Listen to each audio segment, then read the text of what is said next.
The Texas midday sun didn't just scorch the earth, it melted the last of my remaining patience. The smell of sun-baked hay mingled with the heavy scent of engine oil from the old pickup truck, creating a thick, suffocating atmosphere.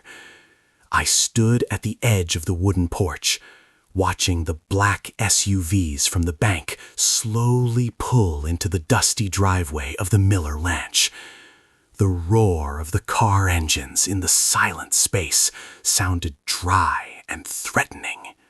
In my hand was a thin piece of paper, but its weight was enough to crush every bit of trust I had ever placed in this family. It was a secret share agreement I had accidentally found in Mr. Miller's desk drawer this morning.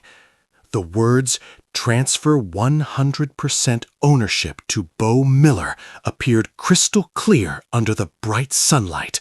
They had transferred the entire ranch to their biological son immediately after I signed as a guarantor for the $2 million loan. My heart beat a painful rhythm in my chest, like a hammer striking cold metal. I looked down at my hands, knuckles calloused from working 14 hours a day to save this crumbling legacy. In their eyes, I had never been a member of the family. I was just an economic shield, a tool for them to exploit when the storm of debt arrived. "Jack! What are you standing there for? Get inside now!" Bo's shout rang out from the stables, full of the arrogance of a man in power who hadn't shed a single drop of sweat. I looked at him, a 27-year-old man still living off his parents' reputation and the debts he himself had caused. A faint smile appeared on my lips. A smile I had learned to hide my indignation behind a submissive mask. Go ahead and enjoy that triumph, Bo, because this paper is not just evidence of your betrayal. It is the key for me to swing wide the cage in which you have imprisoned me for all these years. 3 years ago, when I stepped onto the Miller Ranch, it was nothing more than a graveyard of broken dreams. The fences were collapsing, the cattle were emaciated, and the unpaid bills were piled as high as mountains. Mr. Miller looked at me with the eyes of a drowning man catching a life raft, promising a bright future if I agreed to help them revive this place. You're a good agricultural engineer, Jack. "We need you to keep our ancestors' legacy," he had said on a windy afternoon. I believed him. I spent every spare moment redesigning the irrigation system, improving the grass quality, and managing every head of cattle as if they were my own property. But the truth is always more bitter than sweet words. During formal dinners at the mansion, I was always the one sitting at the end of the table, listening to them praise Bo's delusional talents. Bo Miller, a self-proclaimed influencer with 12,000 followers on social media, who couldn't tell the difference between hay and straw. He spent money like water on extensive off-road vehicles and all-night parties downtown. Whenever I mentioned tightening expenditures, Mrs. Martha would intervene with a manipulative, whining voice. "Bo is under a lot of pressure, Jack. You have to be more generous with your brother, don't you?" They turned his negligence into my burden and turned my sweat into his privilege. The biggest crack appeared 6 months ago when the bank threatened to foreclose on the entire ranch. Dinner that night was a perfectly staged play. Mrs. Martha held my hand, her eyes welling up like a professional actress. Mr. Miller placed a loan guarantee contract on the table, his voice authoritative, yet containing a fake plea. "Just sign as a guarantor, Jack. The bank will provide capital for us to expand. In return, we will give you 50% of the ranch's shares immediately." Family is family. We have to protect each other, don't we, son? Those words were like sugar-coated venom, seeping into my blood and making me feel disgusted. I looked at my wife. She only knew how to bow her head in silence out of a habit of submission to her parents. I knew it was a trap, but I needed legal recognition for what I had built. I picked up the pen, feeling the coldness of the metal soak into my flesh. My signature stretched across the paper like a voluntary sentence. From that moment on, their attitude changed completely. Bo began walking around the ranch with the air of a newly crowned king, ordering me around like a cheap laborer. He mocked the safety standards I established, calling them the meaningless theoretical games of the intellectuals. Mr. Miller began avoiding my questions about completing the share transfer procedures. Whenever I mentioned it, he would use a disappointed look to make me feel like I was the greedy one.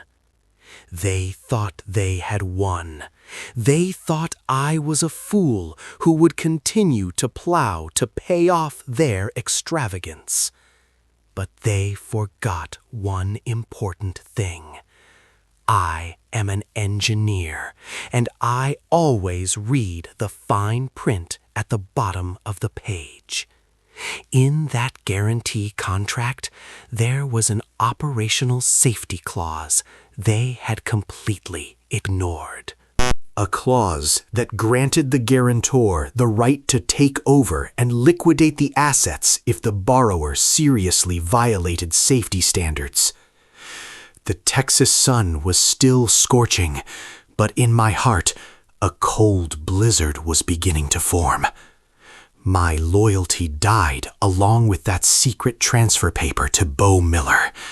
Now I will no longer be a shield for them. I will be the one holding the sword of justice, cutting all these venomous ties.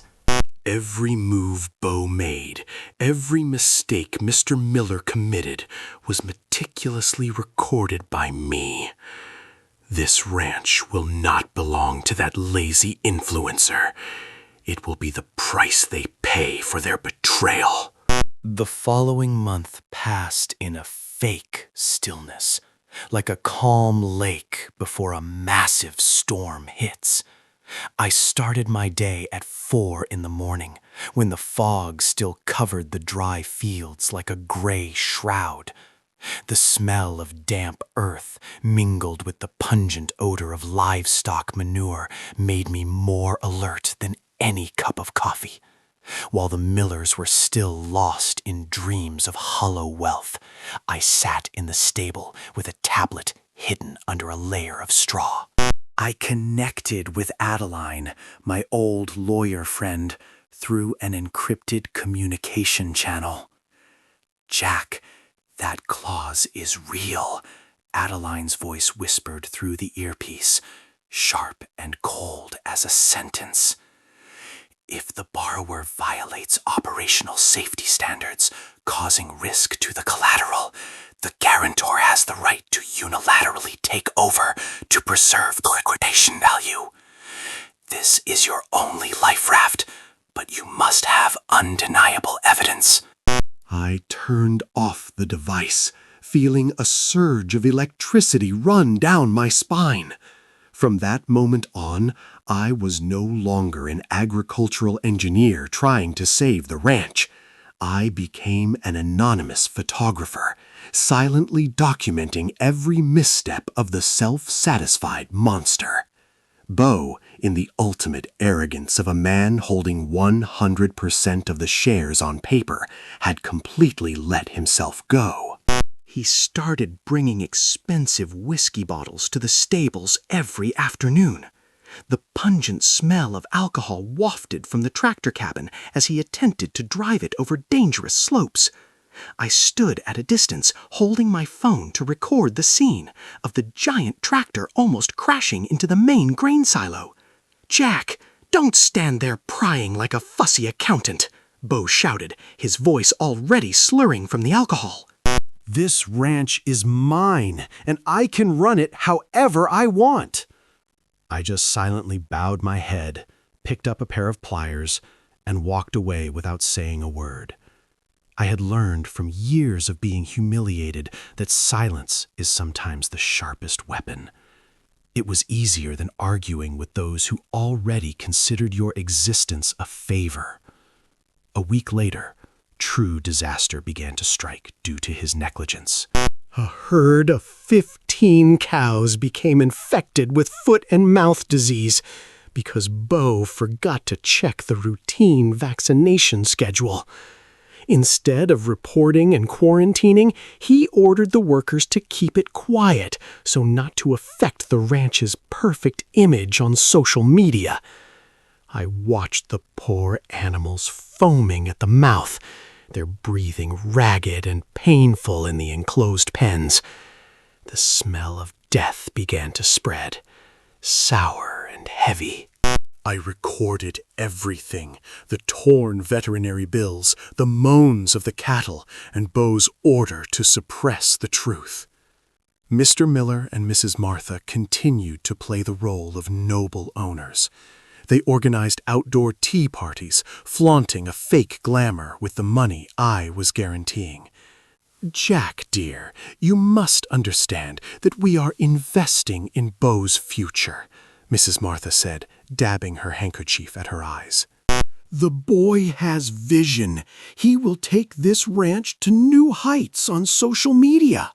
Don't be too rigid with those outdated safety rules anymore." Their manipulation remained the same, always turning their son's mistakes into a kind of vision that needed sympathy. Every time I saw them smiling at guests, I remembered the $8,500 price of the destroyed wedding cake in Pamela's story. Betrayal always comes at a very high price, and I was accumulating every penny until they paid in full. The peak of the tension occurred on a stormy night. Bo organized a live stream party right in the dry hay storage to brag to his friends about his decadent lifestyle. Discarded cigarette butts lay scattered on the dry hay bales, the most flammable material in the entire ranch. I looked through the security camera and saw small sparks glowing from the cigarettes that were not completely extinguished. The fire alarm system had been disconnected by Bo because it was too loud and ruined the audio of my video. I didn't run out there to stop him immediately. I sat in the cramped office looking at the phone screen with my heart pounding like a countdown clock. I had already notified Adeline and the bank about these serious safety violations via email. Family is family. Those words echoed in my head like a bitter curse that Mrs. Martha often used to bind me. But what kind of family builds wealth on the downfall of a son-in-law? What kind of family secretly strips the sweat and tears of the person who saved them from the abyss? I looked through the window and saw a small flame starting to flare up in the hayshed. That wasn't just a fire. It was the signal that the cage had begun to crack. The bank would never accept a collateral that's being destroyed by the madness of a social media addict. And I, the guarantor, would no longer be an outsider. I picked up the phone, called the county fire department. My voice so calm, it frightened even me. The Miller family's play was time to end. They thought they had imprisoned me with debts and hollow promises, but they didn't know that I had used those very chains to weave a net that covered this entire ranch. Freedom was very close, just a safety audit report and a bank button away. That night, amidst the blaring fire truck sirens and the red glow of the fire lighting up a corner of the sky, I smiled. This was the beginning of their downfall, and it was also the beginning of my true life. The next morning, the Texas sky was not a hopeful blue, but covered with a gray shroud of smoke and ash. The pungent smell of burnt hay and rotting wood still hung in the air, clinging to my lungs like a reminder of destruction. The massive hay shed, the storage heart of the ranch, was now just a black ruin, still giving off thin wisps of smoke. I stood silently beside the charred remains of the tractor, feeling the smoldering heat from the ground through the soles of my shoes. The crunch of ashes under my feet sounded like the breaking of hollow promises. At the main entrance, 3 white SUVs from Heartland Bank were already parked, their engines still running steadily. Mrs. Martha was sitting on the porch floor, her elaborate hair now disheveled, her face streaked with soot and tears.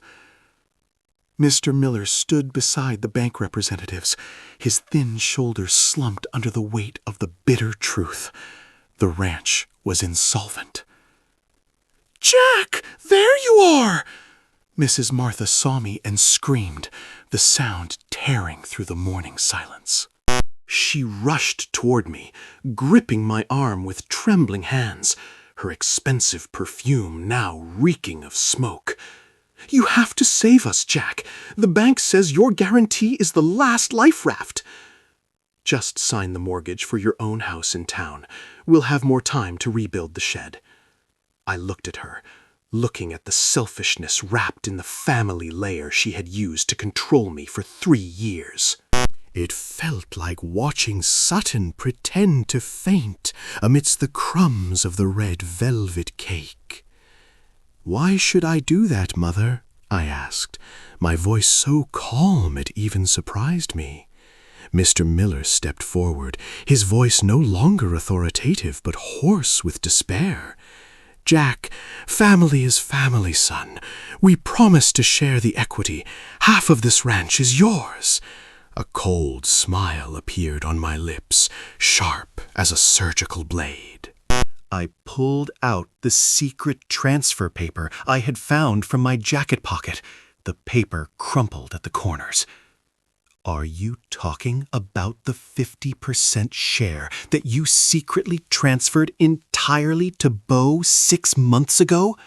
The space suddenly froze, Mr. Miller's breath catching in his throat.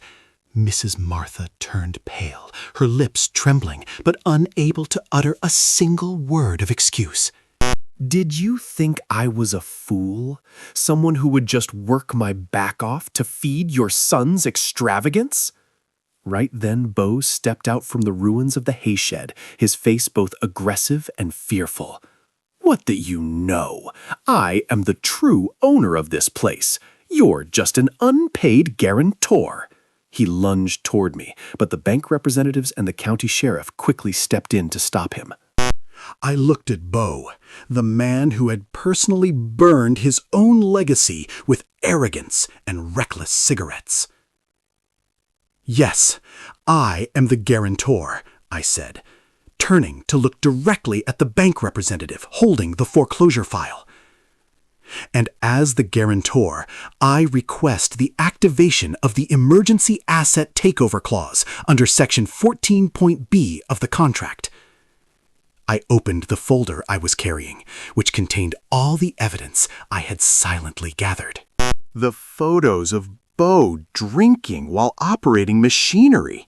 The videos of him intentionally disconnecting the fire alarm system to film.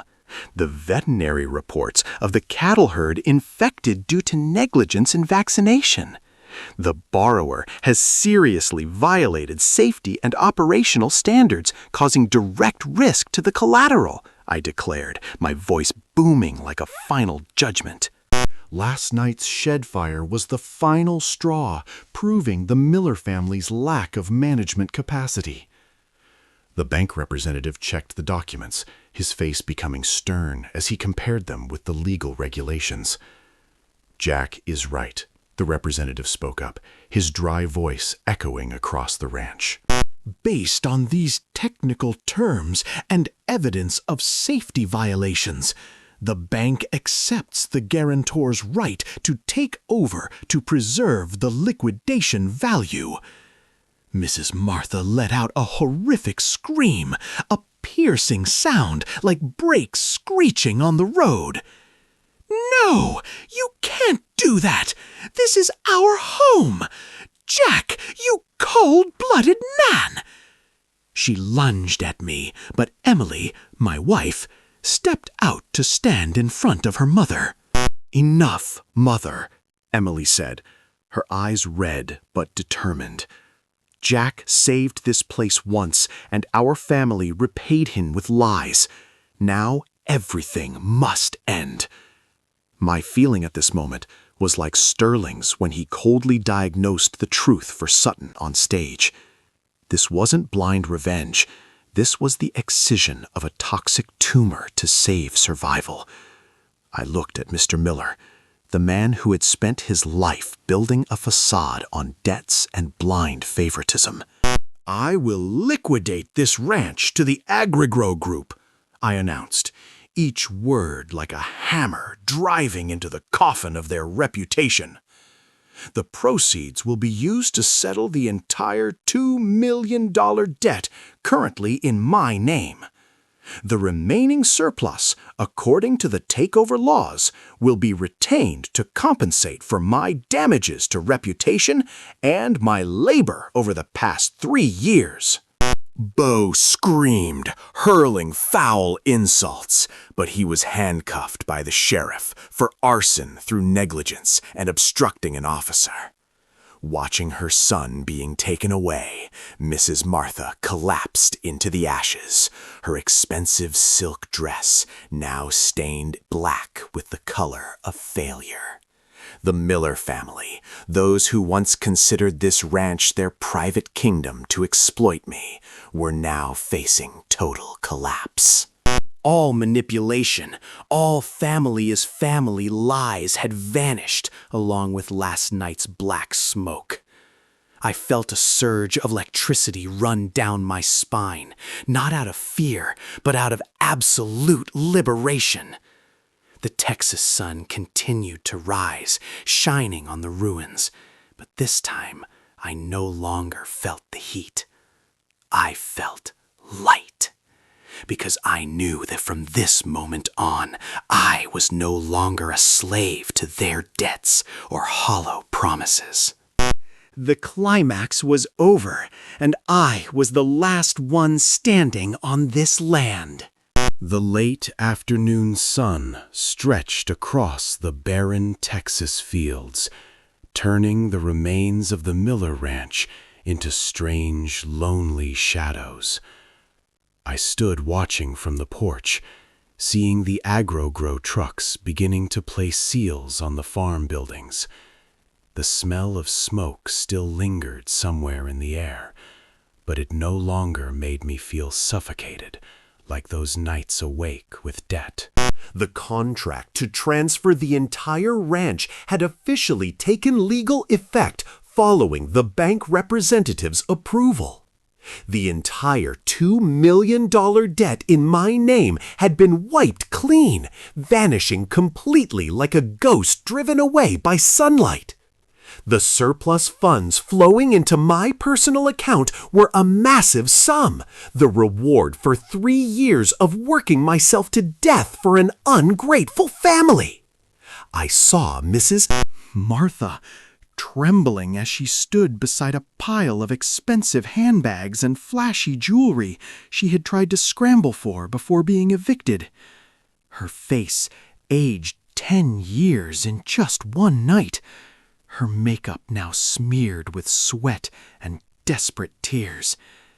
Mr. Miller sat dazed on a wooden crate, his eyes staring blankly into space, realizing the century-old legacy of his ancestors had vanished into thin air. They no longer had the mansion, no longer had the cattle, and most importantly, no longer had the fake pride to cling to. "Jack, did you really do this?" Mrs. Martha sobbed, the sound pathetic in the vast space of the ranch. Family is family. How could you be so heartless as to watch us have to rent a tawdry boarding house in town? Do you know how people out there will mock our Miller family?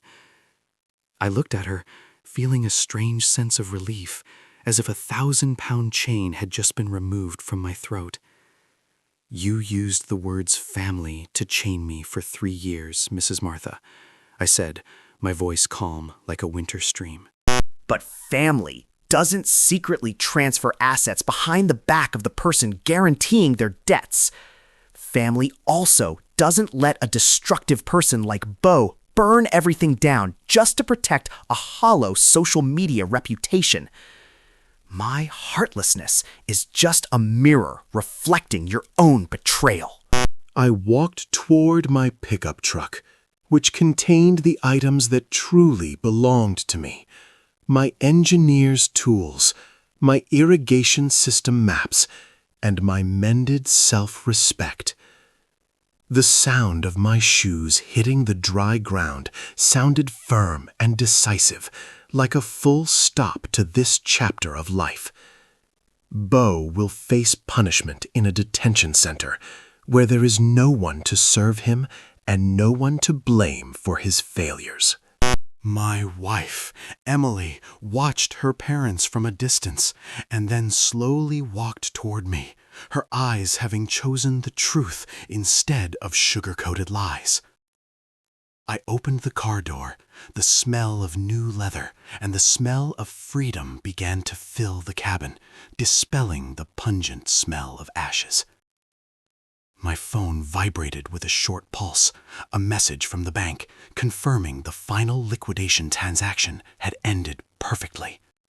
I looked at the screen one last time, feeling the deep satisfaction of a man who had reclaimed his life. I hit the block command on Mrs. Martha's phone number. Next was Mr. Miller, and finally, Bo's number. One by one, I cut the venomous threads that had bound me to the toxicity of this clan for so long. I was no longer the submissive son-in-law, no longer a financial tool for their extravagance. Freedom tasted like the afternoon air in Texas, hot, powerful, and incredibly refreshing. I realized that some bridges, once burned, are best left as ashes. The truck rolled out of the ranch gates, leaving behind the ruins of a past full of bitterness and lies. The monster had been driven away.